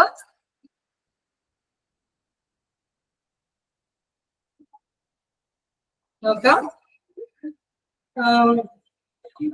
ഇതിലെ ശരിയായ പ്രസ്താവനകൾ തിരഞ്ഞെടുക്കുക എന്നും പറഞ്ഞുകൊണ്ടാണ്. റിസർവ് ബാങ്കാണ് ഇന്ത്യയിൽ മോണിറ്ററി പോളിസി രൂപപ്പെടുത്തുന്ന സ്ഥാപനം. രണ്ടാമത്, പണപ്രഭാവം വർദ്ധിക്കുമ്പോൾ റിസർവ് ബാങ്ക് കരുതൽ ധനാനുപാതം ഉയർത്തുന്നു. കടുത്ത പണ ദൗർലഭ്യം അനുഭവപ്പെടുന്ന അവസരത്തിൽ റിസർവ് ബാങ്ക് വാണിജ്യ ബാങ്കുകൾക്ക് നൽകുന്ന ഹ്രസ്വകാല വായ്പയാണ് marginal standing facility. Reserve bank സെക്യൂരിറ്റികൾ വാങ്ങിക്കുകയും വിൽക്കുകയും ചെയ്തത് ഓപ്പൺ മാർക്കറ്റ് ഓപ്പറേഷൻസ് എന്ന പേരിലാണ് അറിയപ്പെടുന്നത്. ആദ്യത്തെ ഞാൻ പഠിച്ച കുറച്ച് കാര്യങ്ങൾ ഉണ്ടായില്ലേ, റിപ്പോ റേറ്റ്, റിവേഴ്സ് റിപ്പോ, അല്ലെങ്കിൽ ഞാൻ ഇപ്പൊ പറഞ്ഞിരുന്നു എന്താണ് ഓപ്പൺ മാർക്കറ്റ് ഓപ്പറേഷൻസ് എന്ന് വെച്ചാൽ എന്താണ്, അല്ലെങ്കിൽ എന്താ മാർജിനൽ സ്റ്റാൻഡിംഗ് ഫെസിലിറ്റി എന്നൊക്കെ പറഞ്ഞു. എന്താണെന്ന് നമ്മൾ ജസ്റ്റ് ഒന്ന് പറഞ്ഞായിരുന്നു. അത് നിങ്ങൾക്ക് പെട്ടെന്ന് ക്ലിക്ക് ചെയ്ത് പോയിട്ടുണ്ടാവില്ല. ഞാൻ എന്തായാലും നോട്ട്സ് അയച്ചു തരുമ്പോൾ നിങ്ങൾ ഒന്നുകൂടി വായിച്ചു കഴിയുമ്പോൾ നിങ്ങൾക്ക് അത് ക്ലിക്ക് ചെയ്യും. അതൊന്ന് വായിച്ചാൽ തന്നെ മനസ്സിരുത്തി വായിച്ചാൽ തന്നെ മനസ്സിലാവുന്ന കാര്യമാണ്. അപ്പൊ ഇവര് അതെല്ലാം കൊടുത്തിട്ടാണ് ഇങ്ങനെ ഒരു ക്വസ്റ്റ്യൻ വന്നേക്കുന്നത്. ഇവിടെ എന്നിട്ട് ചോദിച്ചേക്കുന്ന ചോദ്യം എന്താന്ന് വെച്ചാൽ ശരിയായ പ്രസ്താവനകൾ തെരഞ്ഞെടുക്കുക എന്നാണ്. നമുക്ക് ഫസ്റ്റ് ഇത് തന്നെ ഓപ്ഷൻ തന്നെ നമുക്ക് മനസ്സിലാവുന്ന റിസർവ് ബാങ്കാണ് ഇന്ത്യയിൽ മോണിറ്ററി പോളിസി രൂപപ്പെടുന്ന സ്ഥാപനം. മറ്റതെല്ലാം ശരിക്കും തെറ്റായിട്ടാണ് ഇവര് കൊടുത്തേക്കുന്നത് സ്റ്റേറ്റ്മെന്റിൽ. അത് മാത്രമാണ് ശരിയായ ആൻസർ വന്നേക്കുന്നത്. ഓക്കെ, അപ്പൊ ഞാൻ നേരത്തെ ആ പറഞ്ഞ പോർഷൻസ് അറിയാമെങ്കിൽ മാത്രമേ നമുക്ക് ഈ ആൻസർ അറ്റൻഡ് ചെയ്യാൻ സാധിക്കുകയുള്ളൂ. അത് നിങ്ങൾ അതുകൊണ്ട് അതൊന്ന് ശ്രദ്ധിച്ചു, എന്തായാലും നോട്ട്സ് അയച്ചു തരും. അപ്പൊ അത് നിങ്ങൾ ശ്രദ്ധിച്ച് നോട്ട് ചെയ്ത് വെക്കുക. ഇതില് നമുക്ക് അറിയാവുന്ന കാര്യമാണ് എന്ത്, റിസർവ് ബാങ്ക് ഇന്ത്യയിലെ മോണിറ്ററി പോളിസി രൂപപ്പെടുത്തുന്ന സ്ഥാപനമാണ്. അല്ലെ, മോണിറ്ററി അതിന്റെ കൈകാര്യം മുഴുവൻ ചെയ്യുന്നവരാണ് റിസർവ് ബാങ്കാണ്. ബാങ്കുകളുടെ ബാങ്കായിട്ടും എന്താണ് നമ്മുടെ സർക്കാരിന്റെ ബാങ്കായിട്ടും എല്ലാം പ്രവർത്തിക്കേണ്ട ഏത് ബാങ്കാണ്? റിസർവ് ബാങ്കാണ്. അത് നിങ്ങൾ മനസ്സിലാക്കി വയ്ക്കുക. പിന്നെ പറയുന്നത് താഴെ കൊടുത്തിരിക്കുന്ന പ്രസ്താവനകൾ പരിഗണിക്കുക. ഒന്നാം ഘട്ട ബാങ്ക് ദേശസാൽക്കരണത്തിൽ 50 കോടി രൂപയിൽ കൂടുതൽ നിക്ഷേപമുള്ള ബാങ്കുകളെയാണ് ദേശസാൽക്കരിച്ചത്. രണ്ടാമതായിട്ട് പറയുന്നു, രണ്ടാം ഘട്ട ബാങ്ക് ദേശസാൽക്കരണത്തിൽ 200 കോടി രൂപയിൽ കൂടുതൽ നിക്ഷേപമുള്ള ബാങ്കുകളെയാണ് ദേശസാൽക്കരിച്ചത്. ഇനി ക്വസ്റ്റ്യൻ വരികയാണ്, താഴെ കൊടുത്തിരിക്കുന്നവയിൽ നിന്ന് ശരിയായത് തിരഞ്ഞെടുക്കുക. പ്രസ്താവന 1 ശരി 2 തെറ്റ്, പ്രസ്താവന 2 ശരി 1 തെറ്റ്, 2 പ്രസ്താവനകളും ശരി 2 പ്രസ്താവനകളും തെറ്റ്. ഇപ്പൊ ഞാൻ പഠിപ്പിച്ചതിൽ എന്ത് മനസ്സിലായി? ശരിയാണ് കേട്ടോ. അത് പഠിച്ചു വെക്കുമ്പോൾ നമുക്ക് മനസ്സിലാവാതെ ആദ്യത്തെ ദേശസാൽക്കരണത്തിന്റെ ടൈം, ആ ഇയർ പഠിച്ചു വെക്കണം. രണ്ടാമത്തെ ദേശസാൽക്കരണത്തിന്റെ ഇയർ പഠിക്കണം. രാഷ്ട്രപതിയെ പഠിക്കണം. അതിന്റെ 50 കോടി ആസ്തിയായിരുന്നു, മറ്റത് 200 കോടിയായിരുന്നു ആസ്തി. പിന്നെ നിങ്ങൾ ധനകാര്യമന്ത്രിയെ നോട്ട് ചെയ്ത് വെക്കണം. അങ്ങനെയുള്ള കുറച്ച് കാര്യങ്ങൾ നിങ്ങൾ കൃത്യമായിട്ട് പഠിക്കണം. അത് ആദ്യത്തെ ആ ഒരു ഇതായതുകൊണ്ട് അവര് എടുത്തെടുത്ത് ഇങ്ങനെ പ്രസ്താവനകളിലൂടെയൊക്കെ ചോദിക്കുന്നതാണ്. അപ്പൊ അതൊന്ന് ശ്രദ്ധിച്ച് വെക്കുക. അപ്പൊ ആൻസർ കിട്ടി അല്ലെ, പെട്ടെന്ന് നമുക്ക് ക്യാച്ച് ചെയ്യാനായിട്ട് പറ്റി. ഇനി വീണ്ടും പറയുന്നു, ശരിയായ പ്രസ്താവനകൾ ഏതെല്ലാം? റീജിയണൽ റൂറൽ ബാങ്കുകൾ സ്ഥാപിതമായ വർഷമാണ് 1975. Small industries development bank of India രൂപം കൊണ്ട വർഷം 1990 പിന്നെ 1982 നബാർഡ് നിലവിൽ വന്നത്. എക്സിം ബാങ്ക് സ്ഥാപിതമായ വർഷമാണ് 1982. പിന്നെ എ പറയുന്നു 1, 2, 3, ബി പറയുന്നു 1, 2, 3 ശരിയായ പ്രസ്താവനകളാണ് പറയുന്നത്. ദെൻ സി പറയുന്നു 2, 3, 4, ദെൻ ഡി പറയുന്നു 1, 3, 4 അങ്ങനെയാണ് പറയുന്നത്. അപ്പൊ നമുക്ക് ഇത് കേൾക്കുമ്പോൾ തന്നെ അറിയണം എന്താണ് ഇത് ശരിയാണോ തെറ്റാണോ എന്നുള്ളത്. അപ്പൊ ഇപ്പൊ ഈ ക്വസ്റ്റ്യനില് ശരിയായ പ്രസ്താവന ഏതെല്ലാം എന്ന് പറയുമ്പോൾ നമ്മൾ ശ്രദ്ധിക്കേണ്ട കാര്യം എന്താണ്, ഇത് ഒക്കെ ശരിയാണോ അല്ലയോ എന്ന് അറിയേണ്ടതാണ് ആദ്യത്തെ നമ്മുടെ അല്ലെ ഈ പ്രസ്താവനകളൊക്കെ ശരിയാണോ എന്നുള്ളത് നമ്മൾ പഠിച്ചു വെച്ചാൽ മാത്രമേ നമുക്ക് കിട്ടുള്ളൂ അല്ലെ. റീജിയണൽ റൂറൽ ബാങ്ക് സ്ഥാപിതമായ വർഷം അത് ഏതാണെന്ന് ചോദിച്ചാൽ നമ്മൾ ആ ബാങ്കിനെ കുറിച്ച് പഠിച്ചിരിക്കണം. അപ്പൊ 1975. അപ്പൊ ഇതെല്ലാ ബാങ്കിങ്ങളെയും മിക്സ് ചെയ്തിട്ടുള്ള ഒരു ക്വസ്റ്റ്യൻ ആണ്. ഞാൻ എല്ലാ ബാങ്കുകളെ കുറിച്ചൊന്നും പഠിപ്പിച്ചിട്ടില്ല. എന്താ പറയാ, കുറച്ച് റിസർവ് ബാങ്കും ദേശസാൽക്കരണവും അതേമാതിരി തന്നെ ആസ്ഥാനങ്ങളും ഇതെന്തായാലും മസ്റ്റായിട്ട് നിങ്ങൾ നോക്കിയിട്ട് പോകണം. കാരണം ഇത് വെച്ച് മിക്കവാറും ക്വസ്റ്റ്യൻസ് ഉണ്ടാവും. പക്ഷെ ബാങ്കുകളെ കുറിച്ച് പഠിക്കാനെങ്കിൽ ഇച്ചിരി കൂടുതലുണ്ട്. നിങ്ങൾക്ക് അറിയാവുന്ന കാര്യങ്ങളെങ്കിലും നിങ്ങൾ കൃത്യമായി തന്നെ ഉറപ്പിച്ച് തന്നെ മനസ്സിലാക്കി വെക്കണം. നമുക്ക് ഒരു കാര്യം അറിയുള്ളെങ്കിൽ അത് കൃത്യമായി തന്നെ ഉറപ്പിക്കണം. അല്ലെങ്കിൽ നിങ്ങൾക്ക് കൺഫ്യൂഷൻ വന്നാൽ അവിടെ പോയാൽ തെറ്റിക്കും. അപ്പൊ നമ്മള് ഏത് ബാങ്കിനെ കുറിച്ച് പഠിച്ചാലും ആ ബാങ്കിന്റെ ഇയറും അത് ബാക്കി കാര്യങ്ങൾ എന്തായാലും മസ്റ്റായിട്ട് പഠിച്ചിരിക്കും. അപ്പൊ ഇതിൽ പറയുന്നത് ശരിയാണ്. എന്ത് റീജിയണൽ റൂറൽ ബാങ്ക് സ്ഥാപിതമായ വർഷം എന്ന് പറഞ്ഞാൽ 1975 തന്നെയാണ്.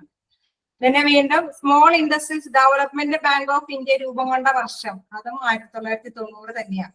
Small industries development bank of India രൂപം കൊണ്ട വർഷം 1990 തന്നെയാണ്. 1982 എന്ത് നിലവിൽ വന്നത്? നബാർഡ് നിലവിൽ വന്നത്. നബാർഡിനെ കുറിച്ച് നിങ്ങൾ പഠിക്കണം എന്ന് തന്നെ ഞാൻ പറയുന്നത്. അത് കൃഷിയുമായി ബന്ധപ്പെട്ട കാര്യമായതുകൊണ്ടും കുറച്ച് ഒത്തിരി ഇമ്പോർട്ടന്റ് ആയിട്ടുള്ള ഒരു സംഭവം തന്നെയാണ്.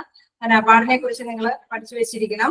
മിക്ക ക്വസ്റ്റ്യൻസിലും നബാർഡും വെച്ചുകൊണ്ട് ചോദിക്കും. ഈ RBI പോലെ തന്നെ പ്രധാനപ്പെട്ട ഒരു ഇതാണ് നബാർഡ്. ഇനി എക്സിം ബാങ്ക് സ്ഥാപിതമായ വർഷം 1982 ആണ്. 1982 തന്നെയാണ്. അപ്പൊ നമ്മൾ എന്താണ് 1, 2, 3 എന്താണ് അത് ആ പ്രസ്താവനകൾ എന്താണ് എല്ലാം ശരി തന്നെയാണ്. അപ്പൊ അത് നമുക്ക് അറിഞ്ഞാൽ മാത്രമേ അത് ക്ലിക്ക് ചെയ്യാനായിട്ട് അല്ലെ നമുക്ക് അത് മാർക്ക് ചെയ്യാൻ സാധിക്കുള്ളൂ. നമുക്ക് കിട്ടാത്ത ഏതെങ്കിലും ഒരു പോയിന്റ് കിട്ടിയില്ല, കൺഫ്യൂഷൻ ആണെങ്കിൽ നമ്മളത് മാർക്ക് ചെയ്യാതിരിക്കുന്ന പറ്റും. പക്ഷെ എല്ലാം അപ്പൊ അത്രയും പഠിച്ചത് വെറുതെ ആയില്ലോ എന്ന് നമ്മുടെ മൈൻഡിൽ ഉണ്ടാവാം. പക്ഷെ ഈ പറഞ്ഞോളം നെഗറ്റീവ് മാർക്ക് ഉള്ളതുകൊണ്ട് മസ്റ്റായിട്ട് ശ്രദ്ധിച്ച് തന്നെ പോണം. അപ്പൊ പഠിച്ചു വെക്കുക. നബാർഡിനെ കുറിച്ചും RBI കുറിച്ചും ദേശസാൽക്കരണത്തെ കുറിച്ചും ആസ്ഥാനങ്ങളെ കുറിച്ചും നിങ്ങൾ മസ്റ്റായിട്ട് പഠിക്കുക ഈ ബാങ്കുമായി ബന്ധപ്പെട്ട ക്വസ്റ്റ്യൻസുകൾ. അപ്പോ അതിലും നമ്മൾ അങ്ങനെ കണ്ടു. പിന്നെ എന്താണ് നമ്മള് കണ്ട വേറൊരു ക്വസ്റ്റ്യൻ ഞാൻ പറയാം. താഴെ കൊടുത്തിരിക്കുന്നവ പരിഗണിക്കുക. Industrial development bank of India, NABARD, Repco bank, Exim bank 4 ബാങ്കുകളുടെ പേരാണ് കൊടുത്തേക്കുന്നത്. ഇവയിൽ ഏതെല്ലാം ബാങ്കുകളുടെ ആസ്ഥാനമാണ് മുംബൈയിൽ സ്ഥിതി ചെയ്യുന്നത്? അപ്പൊ ഞാൻ പറഞ്ഞില്ലേ ആസ്ഥാനങ്ങളെ കുറിച്ച് പഠിക്കാൻ പറയുമ്പോൾ ചോദിക്കുന്ന ചോദ്യം ഇങ്ങനെയാണ് ആ ചോദ്യം വരുന്നത്. അപ്പൊ നമ്മൾ കുറച്ച് ബാങ്കുകളുടെ ആസ്ഥാനം പഠിച്ചാല് അവര് ചോദിക്കുന്ന ചോദ്യത്തിന്റെ ആസ്ഥാനം അറിയില്ലെങ്കിൽ നമ്മൾ പെട്ടു. കുറച്ച് നന്നായി തന്നെ ശ്രദ്ധിച്ച് പഠിക്കുക. എന്താണ് താഴെ കൊടുത്തിരിക്കുന്നവ പരിഗണിക്കുക. എന്താണ് industrial development bank of India, NABARD, Repco bank, Exim bank ഇവയിൽ ഏതെല്ലാം ബാങ്കുകളുടെ ആസ്ഥാനമാണ് മുംബൈയിൽ സ്ഥിതി ചെയ്യുന്നത്? അതാണ് ക്വസ്റ്റ്യൻ. അപ്പൊ ആ ക്വസ്റ്റ്യന്റെ ആൻസർ എന്താണെന്ന് നോക്കാം. എന്താണ് ആ ക്വസ്റ്റ്യൻ? ഓക്കെ പറഞ്ഞോ. Industrial bank, Exim bank. Exim ബാങ്കും നബാർഡും ഇൻഡസ്ട്രിയൽ ഡെവലപ്മെന്റ് ബാങ്കും സെയിം ആണ്. ശരിയാണ്. അപ്പോ മൂന്നാമതാണ് അല്ലെ. മൂന്നാമത്തെ എന്ന് പറയുന്നത് റെപ്കോ ബാങ്ക് അല്ലെ. റെപ്കോ ബാങ്കിൽ എന്ത് സംഭവിച്ചു? അതിന്റെ ആസ്ഥാനം എവിടെയാ? ചെന്നൈയിലാണ്. ബാക്കി എല്ലാത്തിന്റെയും എവിടെയാണ്? മുംബൈ. അപ്പൊ അത് നിങ്ങൾ മനസ്സിലാക്കി വെക്കുക. അതിന്റെയൊക്കെ ആസ്ഥാനം മുംബൈയിലാണ്. റെപ്കോ ബാങ്ക് എന്റെ ആസ്ഥാനം ചെന്നൈയിലാണ്. അപ്പൊ ആസ്ഥാനങ്ങൾ പഠിക്കേണ്ടതും ഇങ്ങനെ തന്നെ മനസ്സിൽ ക്ലിക്ക് ചെയ്ത് തന്നെ നിങ്ങൾ പഠിക്കുക.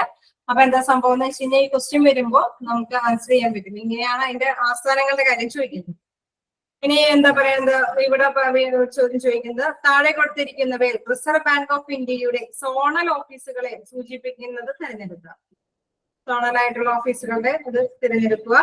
എന്താണ് റിസർവ് ബാങ്ക് ഓഫ് ഇന്ത്യ എന്താ? അത് ഞാൻ നേരത്തെ പഠിപ്പിച്ചതാണ്. നിങ്ങൾ ആ ശ്രദ്ധിച്ച് നോക്കുക. എ പറയുന്നത് പൂനെ, ചെന്നൈ, കൊൽക്കത്ത, ഡൽഹി. ബി പറയുന്നു മുംബൈ, ചെന്നൈ, കൊൽക്കത്ത, ഡൽഹി. സി പറയുന്നു മുംബൈ, ബംഗളൂരു, കൊൽക്കത്ത, ഡൽഹി. ഡി മുംബൈ, ചെന്നൈ, കൊൽക്കത്ത, ലക്നൗ. മുംബൈ, ചെന്നൈ, കൊൽക്കത്ത, ഡൽഹി. അതാണ് എന്താണ് റിസർവ് ബാങ്ക് ഓഫ് ഇന്ത്യയുടെ സോണൽ ഓഫീസുകൾ സൂചിപ്പിക്കുന്നത്. അപ്പൊ അത് ശ്രദ്ധിച്ചിരിക്കുക. അത് ഇമ്പോർട്ടന്റ് ആയിട്ടുള്ള ക്വസ്റ്റ്യൻ തന്നെയാണ്. എന്താണ് Mumbai, Chennai, Kolkata, Delhi. Reserve bank RBI ഓർക്കുമ്പോൾ നിങ്ങൾ അത് പെട്ടെന്ന് ഓർത്ത് വെക്കുക. എന്താണ് മുംബൈ, ചെന്നൈ, കൊൽക്കത്ത, ഡൽഹി. അത് 4ഉം ഓർത്ത് വെക്കാം. നമ്മൾ അത് അന്ന് കണ്ടായിരുന്നു. എന്താണ് ഇപ്പൊ മുംബൈ ആണ് അതിന്റെ ആസ്ഥാനെങ്കിലും ആദ്യം സിറ്റുവേറ്റ് ചെയ്തത് കൊൽക്കത്തയിലാണെന്നൊക്കെ ഉള്ള കാര്യം നമ്മൾ നേരം പറഞ്ഞായിരുന്നു. അപ്പൊ അങ്ങനെ ആ ഒരു ക്വസ്റ്റ്യനും മനസ്സിലാക്കി വെക്കാം. ഞാൻ വീണ്ടും ഒരു ചോദ്യം വരുന്നുണ്ട്. താഴെ കൊടുത്തിരിക്കുന്നവ ദേശസാൽക്കരിച്ച വർഷം പരിഗണിക്കുക. അങ്ങനെ ഒരു ക്വസ്റ്റ്യൻ ആണ് അവിടെ ദേശസാൽക്കരണവുമായി ബന്ധപ്പെട്ട് കൊടുത്തേക്കുന്നത്.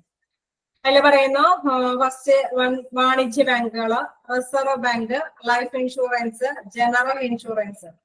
ഇവയുടെ ശരിയായ ക്രമം നമുക്കറിയാം. ഫസ്റ്റ് ദേശസാൽക്കരണം, സെക്കൻഡ് ദേശസാൽക്കരണം അല്ലെ. ഇനി പിന്നെയും ഇപ്പോഴും ദേശസാൽക്കരണമൊക്കെ നടന്നുകൊണ്ടിരിക്കുകയാണ്. നമ്മൾ കുറച്ച് അടുത്ത ദേശസാൽക്കരണങ്ങളും നമ്മൾ കവർ ചെയ്തത്. അപ്പൊ അതിന്റെ ക്രമമാണ് താഴെ കൊടുത്തിരിക്കുന്നവ ദേശസാൽക്കരിച്ച വർഷം പരിഗണിക്കുക. അതിന്റെ ക്രമമാണ് എന്നിട്ട് അവസാനം ചോദിച്ചത്. ഇവയുടെ ശരിയായ ക്രമം ഏതാണ്? എന്നിട്ട് വാണിജ്യ bank, reserve bank, life insurance, general insurance അത് കൊടുത്തേക്കാണ്. എന്നിട്ട് അതിന് ഓപ്ഷൻ പറയുന്നു A 1 2 3 4, B പറയുന്നു 3 2 1 4, പിന്നെ C 2 3 1 4. അങ്ങനെ ആ ഒരു ക്രമം കൊടുത്തേക്കാണ്. അപ്പൊ നമ്മൾക്ക് അതിന്റെ ആൻസർ തിരഞ്ഞെടുക്കുമ്പോൾ എന്താണ് നമുക്കത് മനസ്സിലാക്കിയിരിക്കണം. എങ്ങനെയാണ് അതിന്റെ ആദ്യം എന്താണ് ദേശസാൽക്കരണം നടത്തിയെന്നൊക്കെ ഉള്ള ഒരു ക്രമം നമ്മുടെ മൈൻഡിൽ ഉണ്ടായിരുന്നു. അപ്പൊ ആദ്യം നമ്മള് പറഞ്ഞില്ലേ 1969 പിന്നെ 80. അപ്പൊ ആ 69 എന്താണ് ദേശസാൽക്കരണമൊക്കെ നടത്തിയത് എന്നുള്ള കാര്യമൊക്കെ നമ്മുടെ മൈൻഡിലേക്ക് ഓടി വരണം. ഇത് പറ്റുമെന്നൊന്നും അറിയില്ല, പക്ഷെ ചോദ്യം നമ്മൾ മനസ്സിലാക്കി വെക്കുക. അപ്പൊ ദേശസാൽക്കരണത്തെ കുറിച്ച് ഒരുപാട് നമ്മൾ പഠിച്ചു പോയി അല്ലെ. പക്ഷെ എന്നാലും ഈ ഒരു ക്വസ്റ്റ്യൻ വരുമ്പോ അതെങ്കിലാണ് റിപ്പീറ്റ് അങ്ങനത്തെ ഒരു മോഡൽ തന്നെയാണ് വന്നെങ്കിലും. അപ്പൊ നിങ്ങൾ നോട്ട് ചെയ്ത് വെക്കുക. വാണിജ്യ ബാങ്കുകള്, reserve bank, life insurance, general insurance അങ്ങനെയാണ് ഇവിടെ കൊടുത്തിരിക്കുന്നത്. അപ്പൊ ഇവിടെ രണ്ടാമതായിട്ട് റിസർവ് ബാങ്ക് ആണ് നമ്മൾ ആദ്യത്തെ കാര്യമായിട്ട് പറയുന്നത്. ദേശസാൽക്കരിച്ച വർഷം പരിഗണിക്കുമ്പോൾ ശരിയായ ക്രമം എന്ന് പറയുമ്പോൾ റിസർവ് ബാങ്ക് ആണ് ആദ്യം വന്നേക്കുന്നത്. ദെൻ ലൈഫ് ഇൻഷുറൻസ് ആണ് അടുത്തതായിട്ട് വന്നിരിക്കുന്നത്. ലൈഫ് ഇൻഷുറൻസ് അടുത്തതായിട്ട് വന്നു.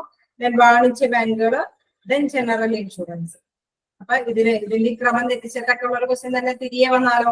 അപ്പൊ നിങ്ങൾ നോക്കുക. റിസർവ് ബാങ്ക് ആണ് ആദ്യത്തെ ക്രമത്തിലെ ആദ്യത്തെ റിസർവ് ബാങ്ക് വന്നു. പിന്നെ രണ്ടാമതായിട്ട് ലൈഫ് ഇൻഷുറൻസ് വന്നു. മൂന്നാമതായിട്ട് വാണിജ്യ ബാങ്ക് വന്നു. ലാസ്റ്റ് ആയിട്ട് ജനറൽ ഇൻഷുറൻസ്. ഇതാണ് ദേശസാൽക്കരിച്ച വർഷത്തിന്റെ പരിഗണിച്ചുകൊണ്ട് ശരിയായ ക്രമം കൊടുത്തിരിക്കുന്നത്. ഓക്കെ. അപ്പൊ എന്താണ് reserve bank, then life insurance, വാണിജ്യ ബാങ്കുകൾ, ജനറൽ ഇൻഷുറൻസ്. ഇങ്ങനെ ഓരോ ക്വസ്റ്റ്യൻസുകളൊക്കെയാണ് നമുക്ക് ഇതുമായി ബന്ധപ്പെട്ട് തത്വശാസ്ത്രത്തിലൊക്കെ വരുന്ന ക്വസ്റ്റ്യൻസുകളാണല്ലോ. അപ്പൊ അതിന്റെ രീതി ആ പാറ്റേൺ മാറി. അപ്പൊ ഇങ്ങനെ വരുമ്പോ നമ്മള് ഇത്തിരി കൂടി ഇങ്ങനെ ഒരൊറ്റ ഡേറ്റും ഇയറും അങ്ങനെയൊന്നല്ല അവർ ചോദിക്കുന്നത്. ഇങ്ങനെ കുറച്ച് കാര്യങ്ങൾ കൂട്ടി ഇണക്കിയിട്ടാണ് ചോദിക്കുന്നത്. പിന്നെ എന്താണ് നമ്മുടെ സ്റ്റോക്ക് എക്സ്ചേഞ്ചിനെ കുറിച്ചിട്ടും ചോദിക്കുന്നുണ്ട്. ബഡ്ജറ്റിനെ കുറിച്ചിട്ടും കുറച്ചൊക്കെ ചോദിക്കുന്നുണ്ട്. സ്റ്റോക്ക് എക്സ്ചേഞ്ചിനെ കുറിച്ചിട്ടൊക്കെ കുറച്ച് പഠിക്കാനുണ്ട് കൂടുതലായിട്ട്. ഇത് തന്നെയാണോ നിങ്ങൾ നെക്സ്റ്റ് ഇതിൽ കണ്ടിന്യൂ ചെയ്യാൻ ആഗ്രഹിക്കുന്നത്? നെക്സ്റ്റ് ഡേയില് ഇയറാണോ ഞാൻ പറയുന്നത് അറിയില്ല. നെക്സ്റ്റ് ഡേയിലും ഇത് തന്നെ കണ്ടിന്യൂ ചെയ്താൽ മതി എന്നാണോ പറയുന്നത്? അല്ലെങ്കിൽ വേറെ എന്തെങ്കിലും ടോപ്പിക് എടുക്കട്ടെ? ഈ ഇയറൊക്കെ കേൾക്കുമ്പോ ഏതേതരം തലയിൽ പിക്ക് ചെയ്യാത്ത വരും അല്ലെ. നീതി ആയോഗ് അങ്ങനെ പോലെയുള്ള എന്തെങ്കിലുമൊക്കെ പഠിപ്പിക്കണോ അല്ലെങ്കിൽ ഇത് തന്നെ കണ്ടിന്യൂ ചെയ്യണോ?